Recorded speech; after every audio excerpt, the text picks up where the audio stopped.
What are some of the big security trends in the DevOps space, and what are some of the challenges that organizations are facing as well? So basically, there's always a cost reduction play, right? People want to do more with a smaller budget. So a lot of this now in development comes from like making more efficient the management of development environments. So let's think like when developers want to have like a complete environment for coding and being productive, a lot of things, in a classic way, goes to installing your own laptop, setting up the whole thing, and that takes a long time. Like typically the numbers like onboarding a new developer in the financial service is about 60 days, right? So this is the number that our customers are giving us, right? So basically one way to make this much better is like put all your development environment online. And developers, instead of installing their own laptops, they'll be able basically to connect to your platform, which is self-hosted in your own cloud for make sure you control your data. And basically, developers will be able to connect to that platform and start coding instantly. So there's no actually need to install locally on the laptop the whole environment. They will be able to connect to your platform and have everything available directly online. And the advantage is like obviously you can make it more systematic, the installation, configuration, setting, and everything, the compliance on the environment, so you can manage it centrally in a way that all development environment used by developer will be accessible centrally, so you can verify basically they're all up to date, they're vulnerability free. You can also embed all the tools that you will need for the environment, so people do not have to install them, and you can enforce the use.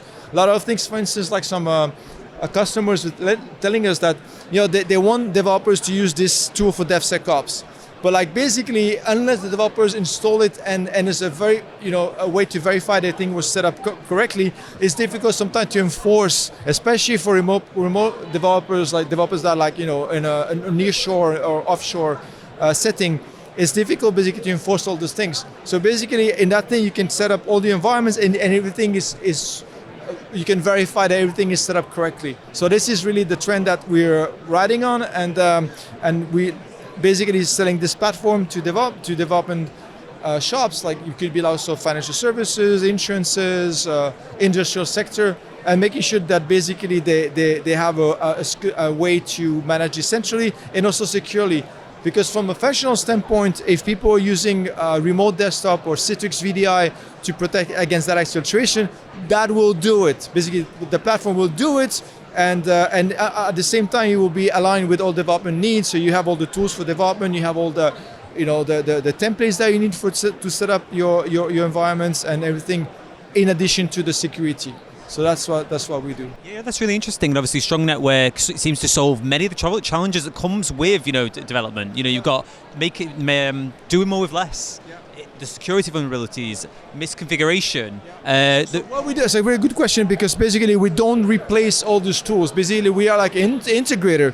So what happened is that we will create an abstraction of your laptop, your development laptop, and all the tools that you would have used the JFrog tool. Actually, we are partnered with JFrog.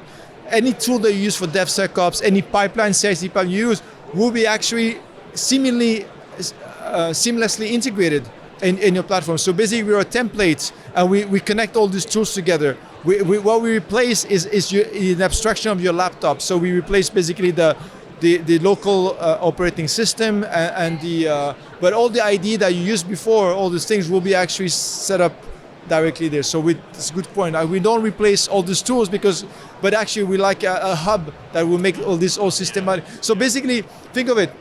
When you buy a new laptop, you have to install these tools. Yeah. So this is the thing. So buy a new laptop, you create a new laptop online, and you will install these tools in there, and they will be available automatically as a template, and you can replicate this laptop in seconds. So you can make any copies as you want and so on. Yeah, makes sense. And the consumption will be in the cloud. And basically, you pay by the hour. It's on your own cloud, right? Your private cloud. You pay by the hour. So when you have a developer that works 2 hours or 10 hours, you will pay by the hour the compute that he uses. Like you won't pay, So in terms of capital expenses, you can actually have everybody work on thin devices, because now the compute for compilation workloads come from the cloud, and you pay by the hour. So we have like a TCO calculator that shows that you can actually, on the onset, you can save 50% of your cost of capital expenses when you have a development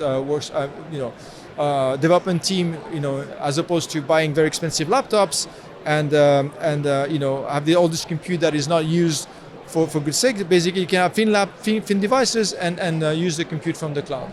If you could use one word to describe the current state of DevOps, what would it be and why? The current state of DevOps is like transforming, because you have like the trend of going online, the trend of replacing code generated by human, by AI.